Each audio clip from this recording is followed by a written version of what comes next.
अस्सलाम वालेकुम। आज का हमारा तीसरा लेक्चर है प्लाज्मा के ऊपर। तो आज हम पढ़ेंगे प्लाज्मा क्या है और हमें प्लाज्मा कैसे मिलता है।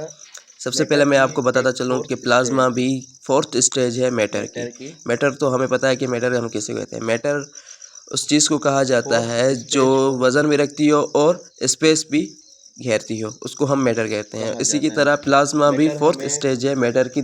बाकी तीन में स्टेज की तरह सॉलिड, लिक्विड और गैसियस स्टेट की तरह प्लाज्मा का अपना खुद का एटमॉस्फेयर है, जिस एटमॉस्फेयर में वो बहुत आसानी से मिल जाता है। हालांकि प्लाज्मा बहुत कम रेयर कंडीशंस में हमें देखने को मिलता है, क्योंकि इसकी जो प्रोसेस होती है बहुत लंबी है और बहुत ही मतलब जो जिस तरीके से हमें मिलता है वो बहुत प्रॉपर्टीज़ और उसके हवाले से बहुत स्ट्रगल के बाद हमें मिलता है, क्योंकि प्लाज्मा बहुत ही रेयर कंडीशंस में ही सामने आता है। जैसे कि बॉइलिंग पॉइंट आप वाटर की ले लो। जब वाटर को बॉयल कर रहे होते हैं, जो उसमें वेपराइजेशन होती है, जो वेपर प्रोड्यूस होते हैं, उसमें हमें प्लाज्मा मिल जाता है गैसियस स्टेट में।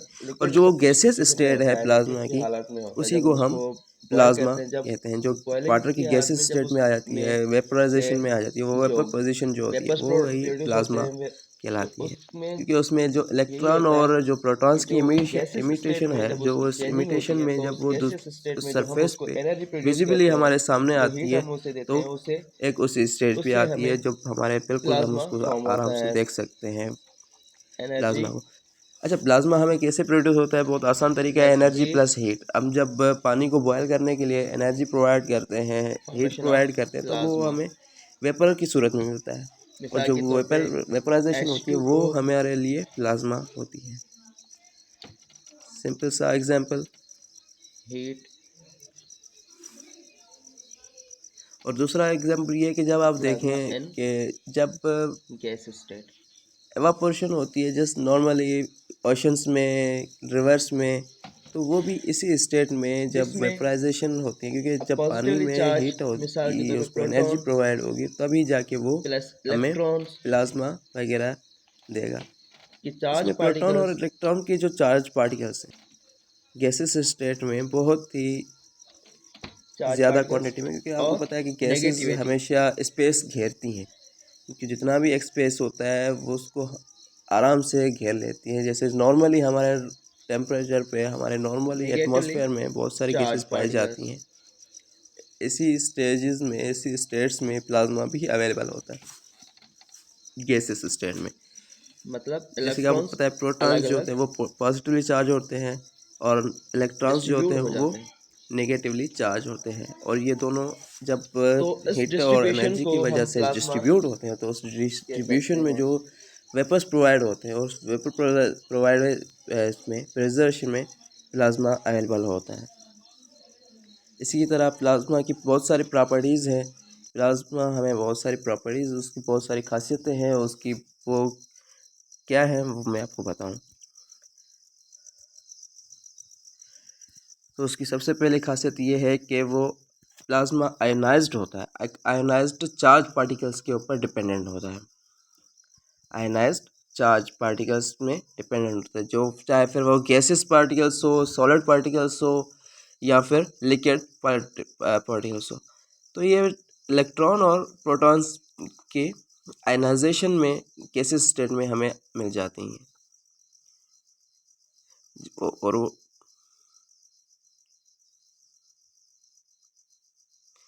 जिसमें एक सफिशेंट क्वांटिटी होती है, एक सफिशेंट एनर्जी होती है इन चीज़ों की, प्लाज्मा की एनर्जी जो उसमें प्रोवाइडेड होती है different kinds of free electrons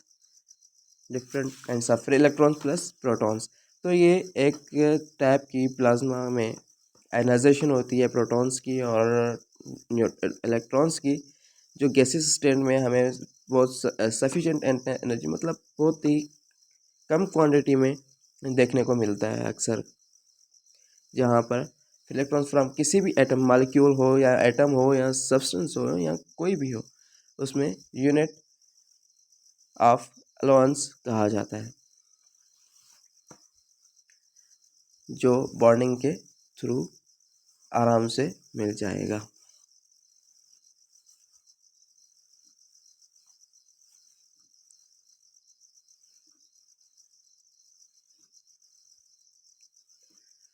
और प्लाज्मा बहुत ही, जैसे इसके अलावा और भी बहुत सारी मिलती हैं, जैसे सॉलिड में, और ये तो था liquid to convert into gases state में। जब गैसेस स्टेट में हम प्लाज्मा को कन्वर्ट करते हैं इसमें from liquid to gas state में, तो ये आयनाइजेशन जो चार्ज पार्टिकल्स होते हैं गैस के, उसमें हमें बहुत सफिशेंट एनर्जी प्रोवाइडेशन के बाद ही जाके ना हमें किसी भी एटम में, किसी भी मॉलिक्यूल में ये मिल जाती है। हालांकि ये दोनों स्पेशीज़, बल्कि तीनों स्पेशीज़ में मिल जाती है। जैसे जैसे हमें गैसेस स्टेट में मिल जाएगी, लिक्विड स्टेट में भी मिलती है, सॉलिड स्टेट में भी मिलती है।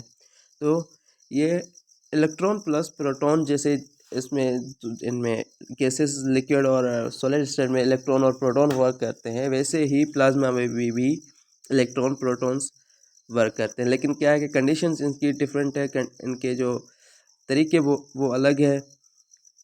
तो इसी हवाले से ये हमारा प्लाज्मा के ऊपर लेक्चर कंप्लीट हुआ। अच्छा, अब कल हमने एक टॉपिक पढ़ा था मिक्सचर। मिक्सचर में क्या होता है कि बहुत सारे चीज़ें हैं, जैसे फिल्ट्रेशन है, डिस्टिलेशन है, एवापोरेशन है और क्रिस्टलाइजेशन है। तो आज हम इन्हीं के ऊपर थोड़ा बहुत बात करेंगे कि फिल्ट्रेशन किसे कहते हैं, एवापोरेशन किसे कहते हैं, डिस्टिलेशन किसे कहते हैं, क्रिस्टलाइजेशन किसे कहते हैं। ये बहुत ही आसान और बहुत ही छोटे टर्म्स हैं, लेकिन इनका भी समझना बहुत ज़रूरी होता है, क्योंकि इन्हीं के बेसिस पे ही जो है बहुत आराम से हम किसी भी चीज़ को, किसी भी मिक्सचर को बहुत ही आराम से कर सकते हैं। फिल्टर भी कर सकते हैं, एवापोरेट भी कर सकते हैं, डिस्टिलेशन भी कर सकते हैं, उसकी क्रिस्टलाइजेशन भी मालूम कर सकते हैं। तो सबसे पहले हमारा टॉपिक है फिल्ट्रेशन। फिल्ट्रेशन कैसे होता है कि हम नॉर्मली एक किस टाइप के लिक्विड को हम ले रहे हैं, तो हम उसको फिल्टर करने के लिए क्या यूज़ करेंगे, हम एक बीकर लेंगे और उस बीकर में हम फिल्टर पेपर की मदद से किसी भी केमिकल को, किसी भी सब्सटेंस को, किसी भी कंपाउंड को बहुत ही आराम से फिल्टर कर सकते हैं। फिल्ट्रेशन का प्रोसेस क्या है, वो इस तरीके से होता है कि भाई मैकेनिकल प्रोसेस या फिर फिज़िकल प्रोसेस से हम उसको बहुत ही आराम से फिल्टर कर सकते हैं। हमने एक कंपाउंड लेना है, दो टाइप के कंपाउंड लेने पर, चाहे वो किसी भी स्टेट में हो, सॉलिड स्टेट में हो, लिक्विड स्टेट में हो, या फिर गैसेस स्टेट में हो। अच्छा, गैसेस स्टेट में जब हम यूज़ करेंगे तो फिर उसमें हम एवापोरेशन यूज़ करेंगे। एवापोरेशन जो प्रोसेस है हम वो यूज़ करेंगे। लेकिन उसमें जब फिल्ट्रेशन की बात आ रही है, तो फिल्ट्रेशन में हम क्या करेंगे, फिजिकल स्टेट में प्रोसेस जो है वो एक सब्सटेंस से दूसरे सब्सटेंस में कन्वर्ट हो रहा है। तो एक सब्सटेंस से हम दूसरे सब्सटेंस को अलग करना है। तो फिल्ट्रेशन उसी प्रोसेस को कहा जाता है कि ये फिजिकली भी होता है और मैकेनिकली भी होता है। तो एक सब्सटेंस से दूसरे सब्सटेंस को जब हम जुदा करेंगे, अलग करेंगे, सच एज सॉलिड, लिक्विड और गैस स्टेट, तो इसमें ये बयान नहीं रखती कि भाई वो कौन से स्टेज में हमारे पास मौजूद है। ये कोई भी मसला मसाइल नहीं है, लेकिन हमने ये क्या करना है कि फिल्ट्रेशन जो है वो इसी प्रोसेस, मैकेनिकल या फिर फिज़िकली, हम लोग बड़े आराम से कर सकते हैं। तो सब्सटेंस ले रहे हैं हम, एक मिक्सचर है हमारे पास कार्बन प्लस ऑक्सीजन का, या फिर हम एक मिक्सचर ले रहे हैं हाइड्रोजन का, जब पानी का, अब हम उसमें से हमने निकालनी है भाई हाइड्रोजन अलग कैसे करनी है, या फिर कार्बन डाइऑक्साइड में से हमने कार्बन डाइऑक्साइड जो है उसमें कार्बन कैसे अलग करनी है। बहुत ही आसान तरीका है। हम फिल्टर पेपर की मदद से पहले उनको लिक्विफाई करेंगे। जब हमारे पास पानी है उसमें हमें हाइड्रोजन अलग करनी है, लिक्विड स्टेज में है तो हम उसमें फ़िल्टर पेपर की तरह से उसे हीट करेंगे, उसमें दूसरे सब्सटेंस मिलाएंगे। अब उस सब्सटेंस में से हमने हाइड्रोजन निकालनी है। बहुत आसान तरीका है, फ़िल्टर पेपर लेंगे और फ़िल्टर पेपर की मदद से हम उस हाइड्रोजन को अलग करेंगे, कंडेंस करेंगे और फिर कंप्रेस करके एक सिलेंडर में फिल कर देंगे। बहुत ही आसान तरीका है इसमें, और ये बहुत थियोरेटिकली देखा जाए तो समझने के लिए भी बहुत आसान तरीका होता है। दूसरा है हमारा पास एवापोरेशन। एवापोरेशन मेरा बहुत ही खास इस पे रहा है कि एवापोरेशन हम किसे कहते हैं। नॉर्मली बहुत ही छोटा सा एग्जांपल ले रहे हो हम, जब हम पानी को उबालने के लिए रखते हैं और उस पानी में जो भाप निकल रही होती है, जो वेपर प्रोड्यूस होते हैं, उस वेपराइजेशन को हम एवापोरेट कहेंगे। और ये एक केमिकल प्रोसेस है। केमिकली ये प्रोसेस किया जाता है क्योंकि जब हम पानी को हीटअप करते हैं, एनर्जी प्रोड्यूस करते हैं, उसको हम उबालते हैं, उबालने के लिए रखते हैं, या फिर बॉइलिंग पॉइंट पे जब वो आएगा तो बॉइलिंग पॉइंट से जब उसमें जो वेपर प्रोड्यूस होंगे, जो क्लाउड्स होंगे, वो क्लाउड्स और वो गैसेस स्टेट में एवापोरेट होने लगेंगे। अब दूसरी देख लो, जैसे जैसे ग्लेशियर्स होते हैं या फिर नदी में हो गया, समुद्रों में हो गया, जब वो उनमें नीचे से उनको हीट मिल रही होती है और उस हीट की वजह से जो उसके ऊपर से जो भाप निकल रही होती है, जो वेपर प्रोड्यूस होती है, उसी वे को ही हम एवापोरेशन कहेंगे। और हमेशा evaporation liquid to gases state में कन्वर्ट होती है। जहाँ लिक्विड स्टेट हो उसको आराम से हम गैसेस स्टेट में कन्वर्ट कर सकते हैं, क्योंकि केमिकली ये liquid turns into a gases state होता है। जब कोई भी लिक्विड स्टेट में कोई भी लिक्विड फाइड मटेरियल हो, उसको हम बहुत आसानी से, बहुत ही आराम से उसको गैसेस स्टेट में, मतलब एवापोरेशन में आराम से कन्वर्ट कर सकते हैं। जैसे मैंने भी आपको पहले ही बताया कि वाटर बॉयलिंग है। वाटर बॉयलिंग आप सिंपल सा एग्जांपल है, जब हम पानी को उबालते हैं उसमें वेपर प्रोड्यूस होते हैं और वो वेपर्स जाके हमारे एटमॉस्फेयर में घुल मिल जाते हैं। दूसरा एग्जांपल है आइस। जब हम आइस को, लिक्विड वाटर होता है, उसमें हम फ्रीज करते हैं, जब हम उसको फ्रिज में रखते हैं, डिफ्रीज करते हैं, और जब वो आइस में सॉलिड स्टेट में और जब हम उसको वहाँ से निकाल के रूम टेम्परेचर में या फिर हीट करेंगे तो वो जल्दी जल्दी और रूम टेम्परेचर वो आहिस्ता आहिस्ता एवापोरेट होने लगेगा। लेकिन जब हम उसको बर्फ़ को ही बॉयल करेंगे, बॉइलिंग के लिए रखेंगे, तो वो बहुत जल्दी जल्दी एवापोरेट होने लगेगा। तो इसी पोर्शन को, इसी सिस्टम को एवापोरेशन कहते हैं। अच्छा, तो हमारा दूसरा सेक्शन है डिस्टिलेशन। और डिस्टिलेशन क्या है? ये वो प्रोसेस है जहाँ पे वोलेटाइजेशन अकर्स होती है, प्रोड्यूस होती है। वोलेटाइजेशन क्या होती है कि जब हम किसी भी लिक्विड स्टेट को या फिर वेपराइज्ड सिस्टम को जब हम किसी सब्सिक्वेंट सिस्टम में सब्स्टिट्यूट प्रोसेस से गुजारते हैं, तो उस प्रोसेस में जो वोलेटाइजेशन पैदा होती है, जो कंडेंस्ड होती है, वोलेटाइजेशन पैदा होती है, उसी वोलेटाइजेशन को ही हम डिस्टिलेशन कहेंगे, जो बहुत ही आसानी से मिल जाती है, रिचर। और मज़े की बात यह है कि वो डिस्टिलेशन जो है वो लिक्विड ही रिचर होती है। डिस्टिलेशन बहुत तरीके से एक प्रोसेस के हवाले से मिलती है। वोलेटाइजेशन, जैसे हमने पढ़ा है कि वोलेटाइजेशन क्या होती है, वोलेटाइजेशन के हवाले से। अच्छा, डिस्टिलेशन जो है वो खासकर लिक्विड सब्सटेंस में बहुत ज़्यादा मात्रा में, बहुत ज़्यादा तरीके से मिलती है। Water occurs in water liquid samples of any substance. किसी भी सब्सटेंस के लिक्विड सैंपल में वो बहुत आसानी से डिस्टिलेशन हो सकती है।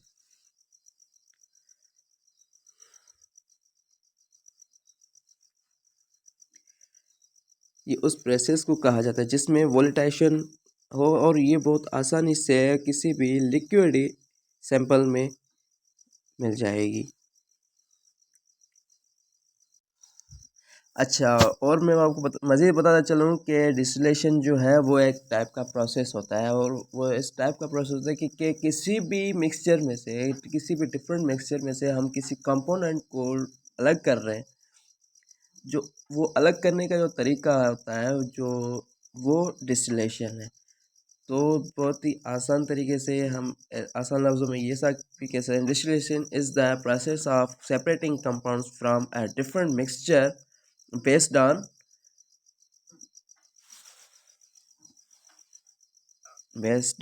a different point. So distillation is the process of separating compounds of mixture based on a different points.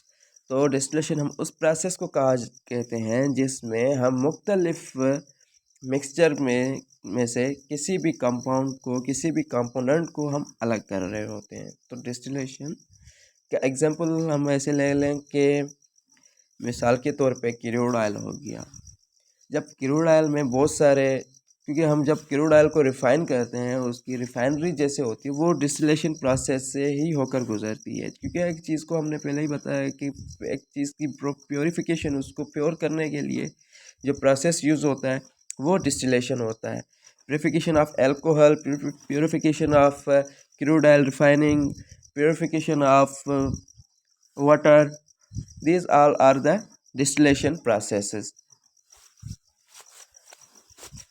तो ये जो डिस्टिलेशन है, ये इसी में हमने किसी भी कंपाउंड में, किसी भी मुख्तलिफ से मिक्सचर में से बहुत सारे मिक्सचर चीज़ें एक चीज़ में मिली हुई हैं, तो एक चीज़ का मिक्सचर बना हुआ है, तो हमने उसमें से किसी भी एक कंपाउंड को, किसी भी एक कंपोनेंट को चूज़ करके हमने उसको निकालना है बाहर, तो उसको हम डिस्टिलेशन कहेंगे। और डिस्टिलेशन में एग्जांपल इस सवाल से ये है कि भाई अल्कोहल की जो प्योरीफिकेशन होती है डिस्टिलेशन के हवाले से, या फिर क्रूड ऑयल की जो रिफाइनिंग होती है, या फिर किसी भी हम हवा से गैस को लिक्विड स्टेट में कन्वर्ट कर रहे होते हैं, तो ये एक डिस्टिलेशन के प्रोसेस होते हैं। तो डिस्टिलेशन जो होती है वो इस तरीके से होती है।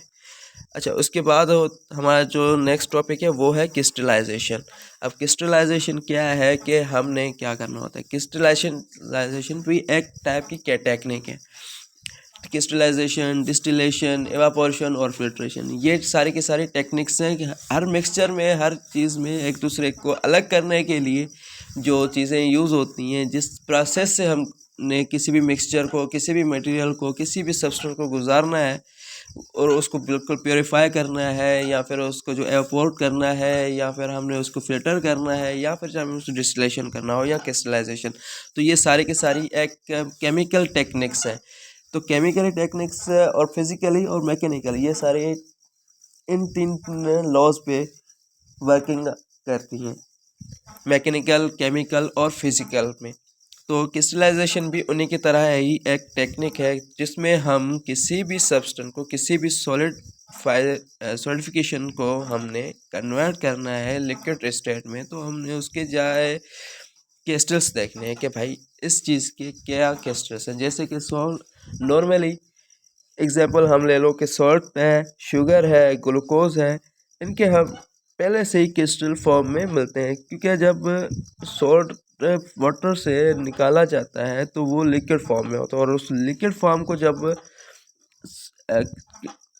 कन्वर्ट करते हैं सॉलिड स्टेट में, तो उस सॉलिडिफिकेशन को ही हमने जो प्रोसेस गुजरता है और वो क्रिस्टलाइजेशन प्रोसेस होता है। तो बहुत ही इसमें भी यही बताया गया है कि crystallization can be defined as the solidification of liquid substance into a highly structured solid whose atoms or molecules are placed in a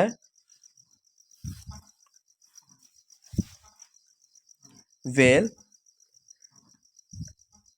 Crystallization can be defined as the solidification of a liquid substance into the highly structured solid whose atoms or molecules are placed in a well-defined dimension in 3 dimension।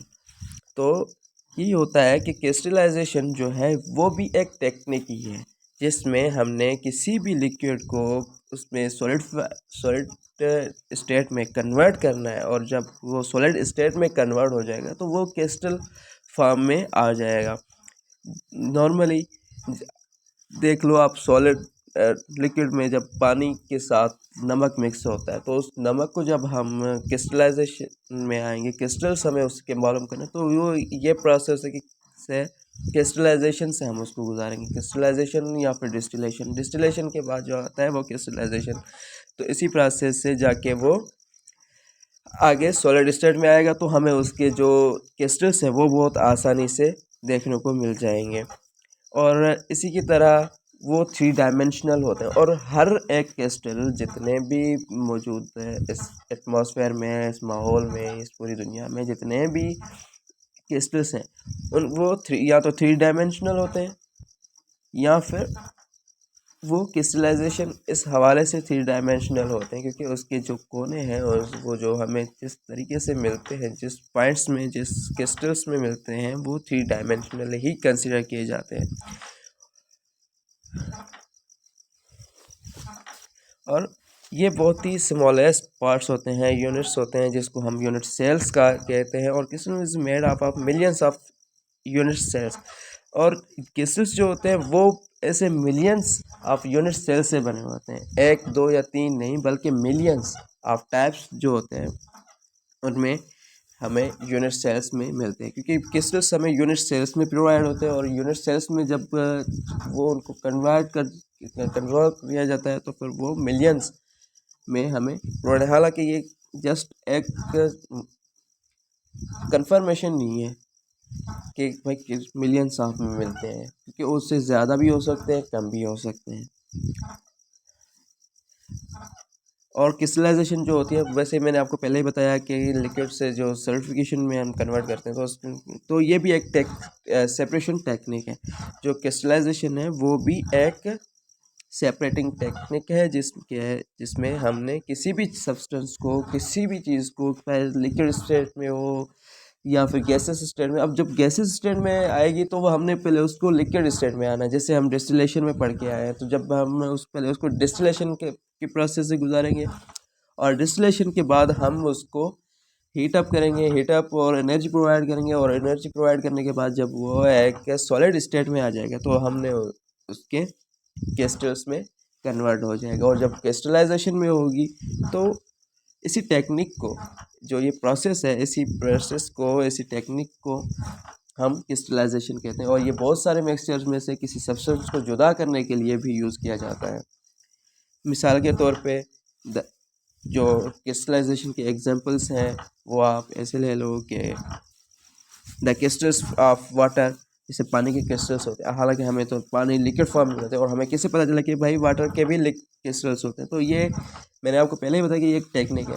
जैसे हम पानी को heat up करते हैं, heat up होने के बाद जब उसमें प्रोवाइड जो मटेरियल्स होते हैं वो उसके अंदर बहुत सारे मिनरल्स मौजूद होते हैं पानी के अंदर। वो पानी के अंदर जो मिनरल्स मौजूद हैं वो क्रिस्टलाइजेशन में आ जाते हैं।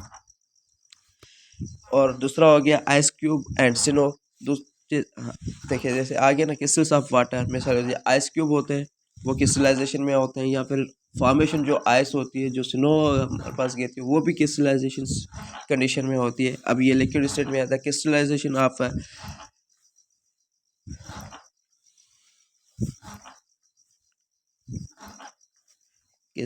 Of honey when it is placed in a jar.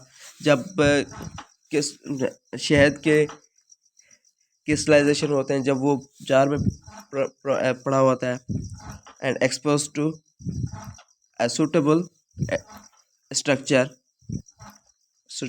Condition. तो ये सारी की सारी जो चीज़ें हैं, तो हर क्रिस्टलाइजेशन जो वो प्रोसेस एक टेक्निक होती है जिसमें हमने क्या करना होता है, गैस हो, सॉलिड हो या फिर लिक्विड हो, किसी भी स्टेट के जब हमने मिनरल्स को जब हीटअप होगी वो दूसरे प्रोसेस होते हैं जिसके हवाले से जाके ये एक प्रोसेस में आकर क्रिस्टलाइज हो जाते हैं। और जब क्रिस्टल में फॉर्म में आएंगे तो फिर हम उनको आराम से देख लेंगे। हमेशा क्रिस्टल हम याद रखें कि क्रिस्टल्स हमेशा 3 डायमेंशनल होते हैं। द फॉर्मेशन ऑफ स्टेलिज्मेटिक और स्टेज, ये जो सारी की सारी चीज़ें जो हैं ये क्रिस्टलाइजेशन की एक मिसालें हैं।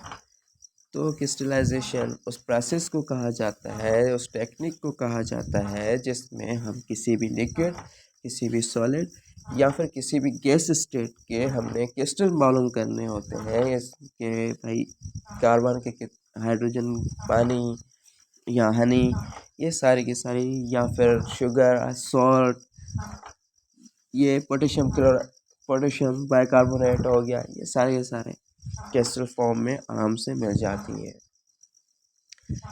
तो किसी भी चीज़ को हमने करना है कि भाई ये क्रिस्टल फॉर्म है, तो हम उसको क्रिस्टलाइजेशन प्रोसेस है, क्रिस्टलाइजेशन जो टेक्निक है इससे गुजारेंगे, इसके हवाले से वो हमें आराम से मिल जाएगी। तो ये हमारा तीसरा लेक्चर था इसके बारे में। और आगे मज़ीद लेक्चर्स के लिए हमारा जो पेज है यूट्यूब पे द आस्क अकेडमी, वो आप उसके बारे में लाइक करें, सब्सक्राइब करें।